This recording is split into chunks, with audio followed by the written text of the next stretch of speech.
How Full is Your Bucket? Written by Tom Rath and Maurie Reckmeyer. Illustrated by Maurie J. Manning.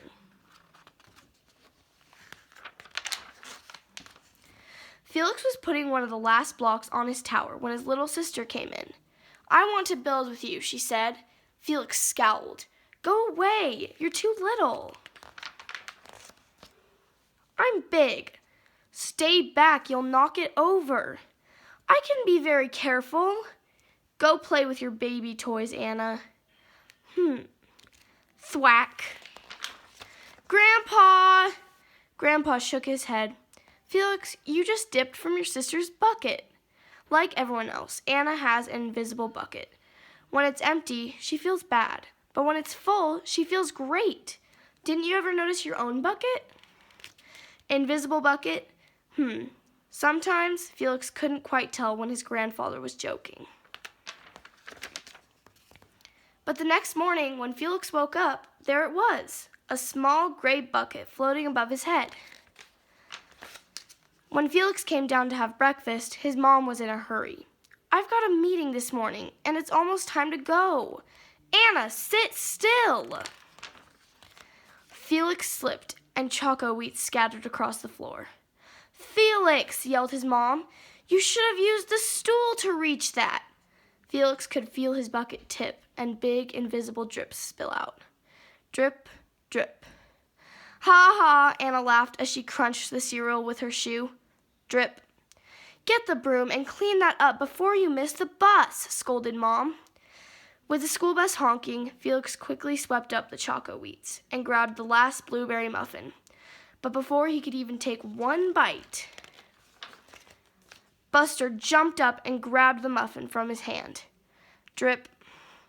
"Hey, look at Felix's new backpack. My baby brother has one just like it." Drip. "Psst, Felix, psst." Drip. "Watch out, shrimp." Drip. It was still morning, and Felix's bucket felt almost empty. As he watched his classmates walk into the room, he secretly hoped they would trip and fall. That's what it feels like when you have an empty bucket. Felix slumped into his seat and waited for something else bad to happen.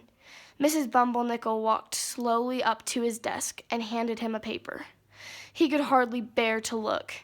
"Felix, you wrote a wonderful story. Would you please share it with the class?" Felix grinned and felt a big drop land right in his bucket.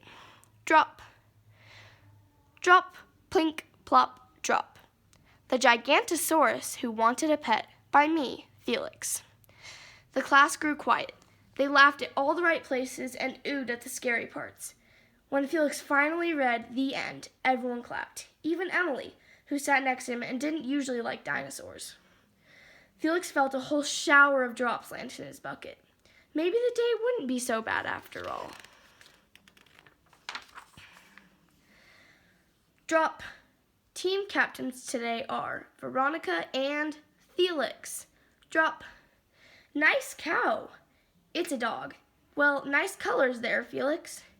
"Cool laser ant backpack, Felix." By afternoon, Felix's bucket was nearly full. At recess, when he looked around, Felix suddenly realized that his grandpa was right. Everyone else had a bucket, too. Drop. "Let me help you." Drop. "Here's your baseball. Catch." Drop. "Thanks, dude." Drop. "Hi, I'm Felix. First day?" Drop. "Yes, I'm Amir." Drop. The strange thing was that for every drop he helped put in someone else's bucket, he felt another drop in his own bucket. When Felix burst in the door after school, he shouted, "You were right, Grandpa. I do have a bucket, and I understand how it works."